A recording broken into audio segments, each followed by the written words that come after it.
Welcome to episode 36 of the Link Building Show. I'm here with Eleanor, and we're going to be talking about the differences between writing for PR and writing for content. So Eleanor, could you tell me a little bit about writing for content, how that might differ to PR?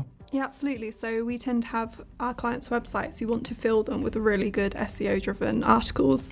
So they tend to range between about 1,500 to 2,000 words. So it could be giving more information about the products they sell, so like insurance or something like that. Or also it could just be answering questions about, say, what type of insurance a client might want to buy.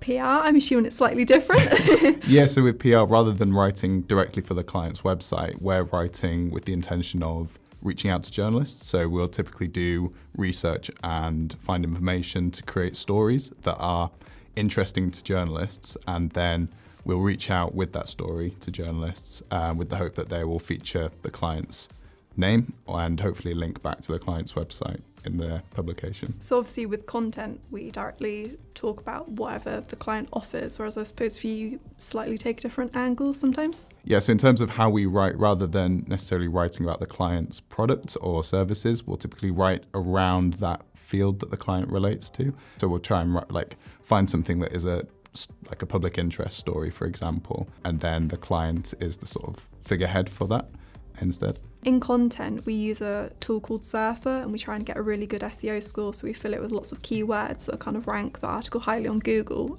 Is there anything you use for PR like that?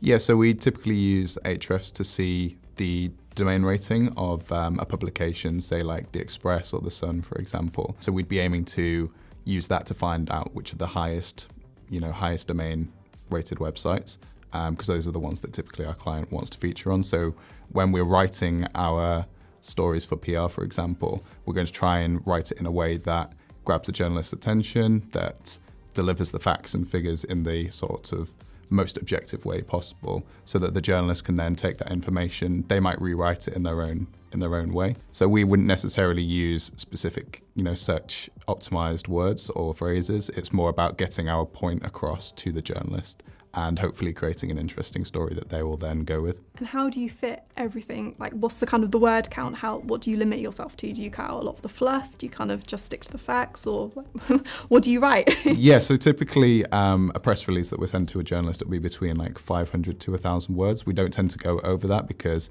obviously if you're making it longer than that, the journalist might not have the time. They'll switch off. Yeah, they'll switch off. Yeah, you need to get the point across quickly, especially like in the headline, the first few lines of the press release, because journalists are super busy. They're not going to have time to read more than 1,000 words. I guess that's different to content where people are specifically searching for an answer or solution to something that they're looking online for. Yeah, exactly. If someone's, say, looking on our client's website, we hope in a way that they'll read the whole article so you get a good kind of overall view of, say, the product or the topic or something like that. Whereas I suppose for you, just trying to get the facts rather than the background information and the other kind of going off on a tangent. Yeah.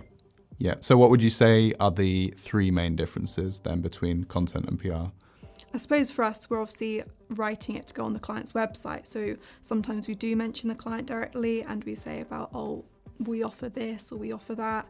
We are sticking predominantly with what the client offers rather than, say, for you might re-angle it. So it is related to the client, but obviously it needs to be newsworthy.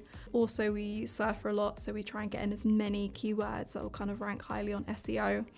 And I suppose obviously the word count, we do 2,000 words, whereas that's like almost double what you do in, say, a press release. And how would you summarise writing for PR in your press releases? I'd say for PR, the main thing is writing a catchy headline that's going to grab the journalist's attention, getting your points across in the most objective way possible, and thirdly, making sure that you keep your press release less than 1,000 words, otherwise the journalist might not have the time to read it. Thank you for watching episode 36 of the Link Building Show. We'll see you in the next video.